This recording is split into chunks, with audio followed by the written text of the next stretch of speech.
Halo, Bapak Ibu Saudara-saudara yang terkasih. Saya ingin membuka sharing permenungan saya pada hari ini dengan tanda kemenangan Kristus. Dalam nama Bapa dan Putra dan Roh Kudus. Amin. Bapak Ibu Saudara-saudari yang terkasih, bagaimana dengan situasi virus COVID-19 di tempat Anda masing-masing? Saya berharap situasinya semakin membaik, orang bisa kembali beraktivitas, semakin banyak yang sembuh dan tidak banyak lagi yang terinfeksi. Mudah-mudahan kita semua semakin sehat. Itulah harapan, keinginan, dan juga mujizat yang kita nantikan di dalam kehidupan kita. Hidup sehat, bahagia bersama keluarga. Siapa yang tidak mau tinggal atau ada di dalam situasi seperti itu? Saya yakin kita semua ingin mengalami mujizat-mujizat dalam kehidupan kita untuk hidup bahagia, tenang, sehat, dan juga sukses. Bapak Ibu sekalian, saya waktu bertugas di sini, di Banjarmasin ini, masih dalam suasana COVID, masih zona merah saat itu, dan saya diminta untuk melayani salah seorang pasien. Saya sebelum berangkat berdoa, Tuhan pakai hamba-Mu ini untuk melayani umat-Mu yang sedang mengalami sakit. Saat ketakutan itu muncul, saat rasa khawatir itu ada, tapi saya percayakan kepada Tuhan. Ketika sampai di rumah sakit, saya dijemput dokter, kemudian pakai perlengkapan APD dengan segala tetek bengeknya itu, sesak memang. Kita yang datang melayani saja sebegitu sesaknya, apalagi yang dialami oleh orang yang sedang sakit. Kemudian saya berjumpa dengan saudara yang sedang sakit ini. Saya masuk ke ruangannya, berjumpa dengannya, melihat situasi dan keadaannya memang memprihatinkan. Saya datang untuk memberi peneguhan, datang untuk menguatkan imannya untuk berada di dalam situasi seperti ini. Kami berdoa. Kemudian saya memberikan minyak suci. Setelah itu saya memberi penguatan, membangkitkan semangatnya kembali untuk percaya bahwa keselamatan mujizat itu pasti datang atau Tuhan akan memberikan yang terbaik untuk hidupnya. Dalam situasi seperti itu ada senyum di bibirnya, ada ucapan terima kasih meskipun hanya kita membaca dari gerak. Ya, ini tertutup, jadi cuma lihat mulutnya bergerak. Saya yakin itu ucapan terima kasih. Berjelang 3-4 hari kemudian saya mendapat kabar bahwa dia meninggal.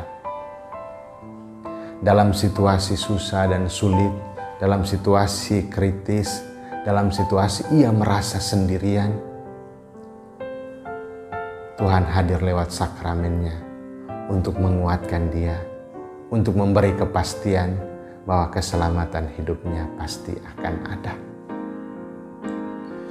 Bapak Ibu Saudara-saudara yang terkasih, dari pengalaman perjumpaan dengan saudara yang sakit ini, saya mengerti dan belajar bahwa orang bisa sembuh, orang bisa bahagia, tidak harus dengan obat-obatan, tidak harus dengan uang dan lain sebagainya. Tetapi kehadiran, perjumpaan, teguran, sapaan, dan juga jamahan penuh kasih itu sungguh menguatkan. Ada orang yang sakit fisiknya, tetapi tidak jarang juga orang yang sakit batinnya atau psikisnya. Sehingga mereka butuh kehadiran kita, butuh perjumpaan, butuh kebersamaan untuk meneguhkan dan menguatkan mereka. Bacaan-bacaan hari ini bercerita tentang sakit kusta. Dalam bacaan pertama mengisahkan bagaimana orang kusta itu. Yang pertama ciri-ciri sakitnya. Orang yang disebut kusta itu bagaimana. Yang kedua, apa yang harus mereka jalani hari-hari hidup mereka selanjutnya. Dan yang ketiga, soal proses kesembuhan, pandangan orang terhadap mereka. Bapak Ibu Saudara-saudara yang terkasih, ketika ada bintul-bintul, ada sakit kulit mulai ada terkelupas atau seperti putih-putih, panu dan lain sebagainya, maka orang mulai mencurigai bahwa itu adalah sakit kusta. Untuk memastikan bahwa dia sakit kusta harus diperhadapkan pada imam. Maka imam melihat ciri-cirinya, lalu kemudian bisa mengatakan bahwa dia ini sakit kusta. Yang kedua, setelah tahu bahwa dia sakit kusta, maka pakaian yang dikenakan adalah yang bercabik-cabik, menandakan kehinaan. Kemudian mereka harus mengatakan, saya najis, saya najis, saya najis. Kemudian yang ketiga, orang mengambil jarak dengan mereka. Ketika mereka memiliki gejala-gejala itu, mereka harus tinggal sendiri selama 7-14 hari. Kemudian berhadapan dengan imam dan kemudian tahu bahwa mereka sakit kusta, maka mereka mengenakan pakaian seperti itu. Secara fisik nampak orang langsung tahu, oh ini sakit kusta. Belum lagi harus mengatakan najis, najis, najis. Dan kemudian orang mengambil jarak. Jelas nampak bagi kita bahwa orang yang sedang mengalami sakit fisik itu ditambah lagi dengan sakit psikis. Bahwa anggapan orang yang sakit kusta adalah orang yang mendapat kutukan atau hukuman dari yang ilahi. Maka proses kesembuhan hanya bisa terjadi ketika relasi dengan Allah atau yang ilahi itu. Dan proses kesembuhan pun harus dibuktikan di hadapan imam. Saat mereka sendirian, saat mereka berpakaian cabik-cabik, saat mereka mengatakan mereka najis, dan saat semua orang mengambil jarak terhadap mereka, bacaan Injil menegaskan kepada kita bahwa Allah hadir dalam diri Yesus, menjumpai, mendekati orang yang sakit kusta. Yesus menunduk, mengulurkan tangan, dan menyembuhkan dia. Tampak jelas bahwa ketika yang pertama dikarantina selama 7-14 hari, ditanggapi oleh Tuhan dengan datang mendekat, menjumpai, bukan menyingkirkan. Kemudian mereka yang pakaian tercabik-cabik mengatakan najis-najis. Tuhan datang, mendekat dan menjamah, mengangkat, membawa mereka keluar dari kenajisan, mengalami kesembuhan. Dan saat orang semua mengambil jarak, justru Yesus merangkul dia dengan penuh kasih. Maka Bapak Ibu, saudara-saudariku yang terkasih, bacaan-bacaan ini juga berkaitan dengan situasi kita saat ini. Saat COVID-19 menyerang, orang punya stigma terhadap saudara-saudari kita yang sudah terinfeksi, bahkan sudah terkena sakit. Bukan saja yang sakit, keluarganya pun dihindari.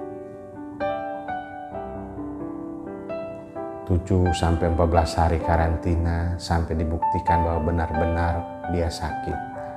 Kemudian dikarantina, isolasi, bahkan di rumah sakit yang khusus. Saat sudah sembuh pun ia tetap harus mengisolasi diri sampai benar-benar sembuh untuk bisa bergabung kembali dengan saudara-saudari yang lain. Prosesnya begitu panjang. Maka Bapak Ibu, saudara-saudari yang terkasih, seperti dalam bacaan Injil, kita datang seperti Kristus menjumpai orang yang sakit kusta. Ia tergerak hatinya oleh belas kasihan, mengulurkan tangannya dan menyembuhkan. Aku mau, jadilah engkau tahir. Kita tidak membuat orang bisa sembuh secara fisik. Kita bukan dokter, tetapi kita bisa hadir sebagai saudara, hadir sebagai teman buat orang lain, buat sesama kita yang sedang sakit. Baik sakit kusta fisik, tetapi juga kusta secara rohani.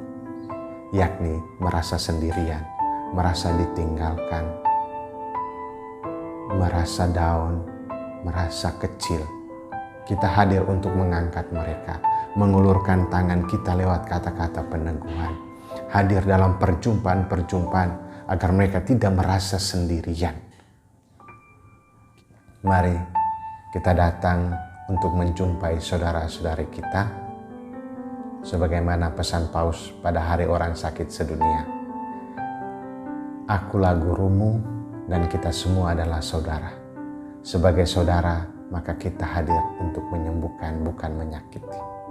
Karena Kristus datang menyembuhkan bukan dengan kuasa atau kekuatan sihir, tetapi kekuatan perjumpaan. Selamat hari Minggu, Tuhan memberkati. Bapa dan Putra dan Roh Kudus. Amin.